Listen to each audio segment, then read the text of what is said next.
My name is Kevin and I collect old irons. In past videos I have spoken of the bases on which the irons are placed as trivets, and that is a general usage term for the subject. For example, Esther Burney, who wrote I think the best book on old irons, has a book titled Pressing Irons and Trivets, and the trivets dealt with here are primarily those that are used with irons.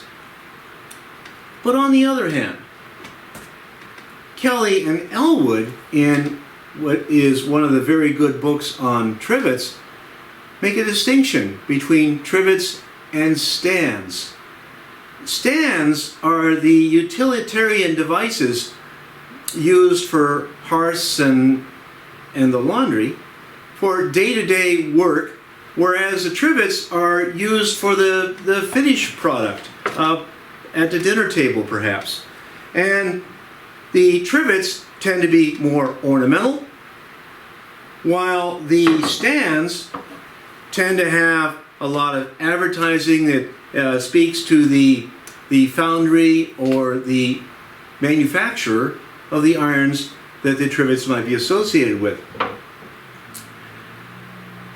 Lynn Rosak, who is something of the queen of trivets, recently reminded me of this, and on thinking about it a lot, I am reminded that on the back of the Mrs. Potts cards, for example, one buys a handle, 3 bases, and a stand.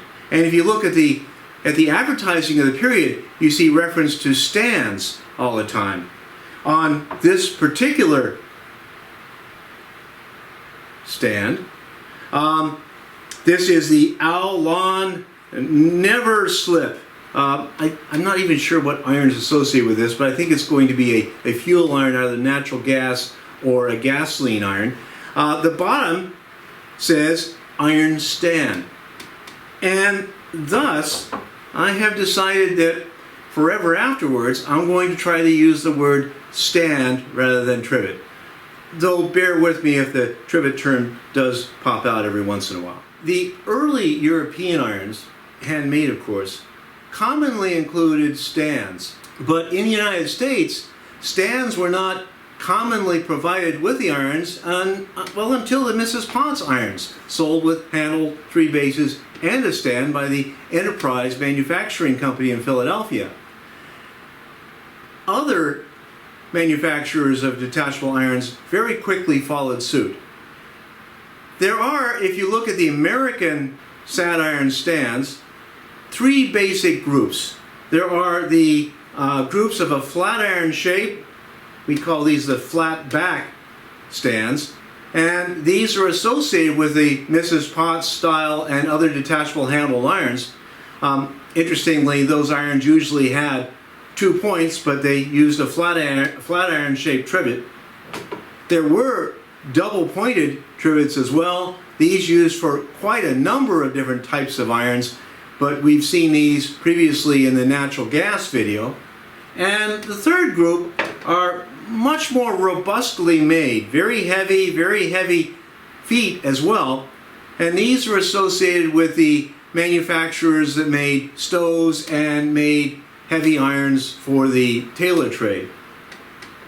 Let's talk about just a little bit of the variety and some of the basic examples in each. And we'll again start with these rather lightly built, flat iron shaped, flat backed irons, iron stands I gotta say, associated with Mrs. Potts. The Mrs. Potts irons came out with a variety of stands, but this was by far the most common. This is the most common stand associated with irons. Very simple design.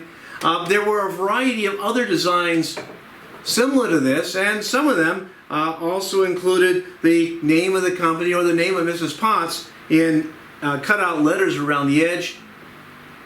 These are the most common trivets you're likely to see, but there are many other common designs.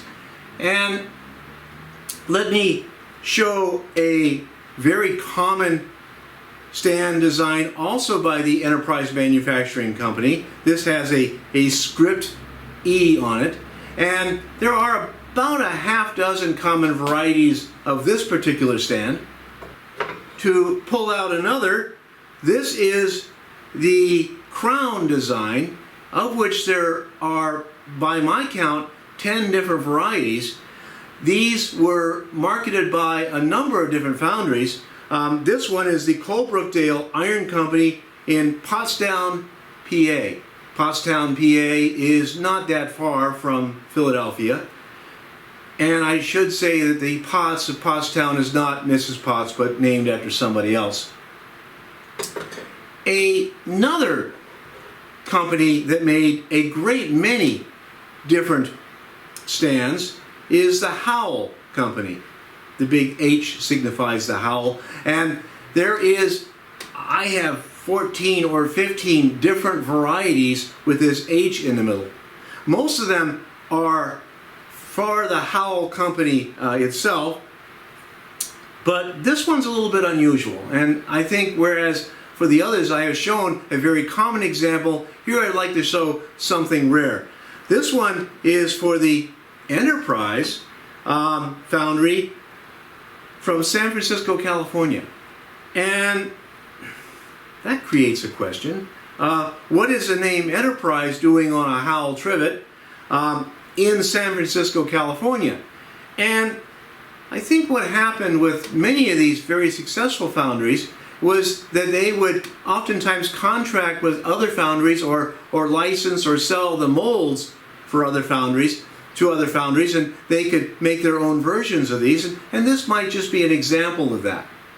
So the flatback sad iron stands are probably the most common sad iron stands that you're likely to see, but there's a couple of other groups that are also very common.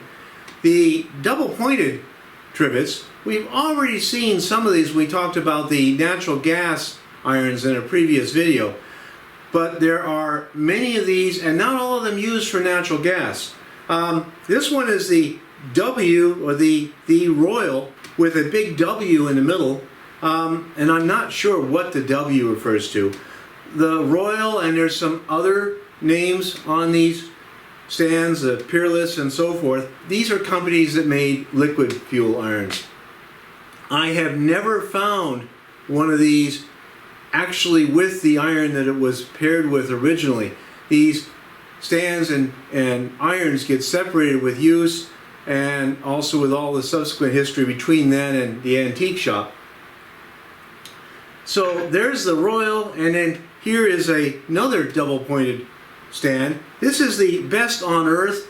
The shape here has got a lot of ornamentation, top and bottom. It's got a little oval shape in around the middle.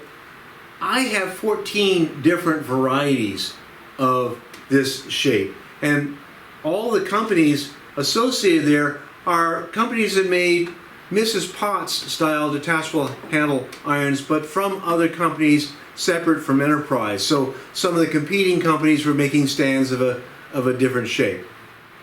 Now, the two groups that I've talked to this point are lightly constructed. They have narrow feet and relatively thin.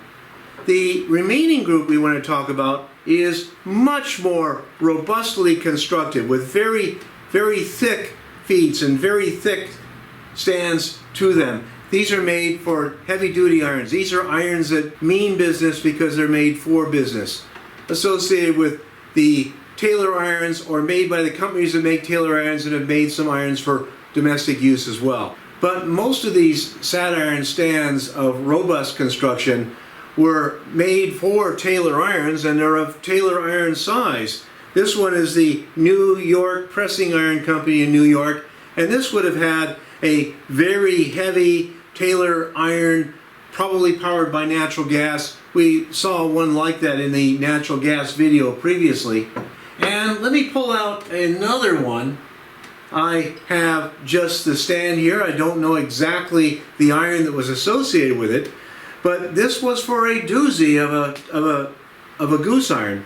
Very robustly constructed, very heavy metal, but still has a large fifth foot here to support the middle and keep that from sagging with use.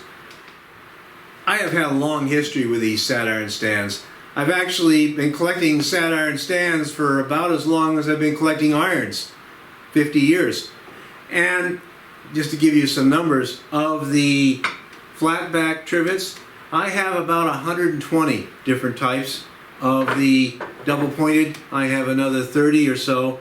And of the robust constructed stands, I haven't been collecting these anywhere near as systematically, but I must have 20 or more. The reason that I have so many of these is that I collected for many years, many of those years being years when I didn't have much money. And one thing about these stands is they are very inexpensive. Virtually all of the stands that I've presented here in this video, I bought for probably 8 to 12 to 20, not much more dollars. They are very inexpensive. And also, they don't present very many storage issues if you are an iron collector, because they go beneath the irons. So these things consequently are something that iron collectors tend to collect quite a lot. While they're not as ornamented as the trivets, I think they're pretty in their own right, and they carry a lot more information. They dovetail very nicely with the irons. I think they're gorgeous. Thanks so much for joining me again. It's a true pleasure to share these with you, and I appreciate the questions and comments that I have received, and feel free to send me anything to my email address. Thank you again.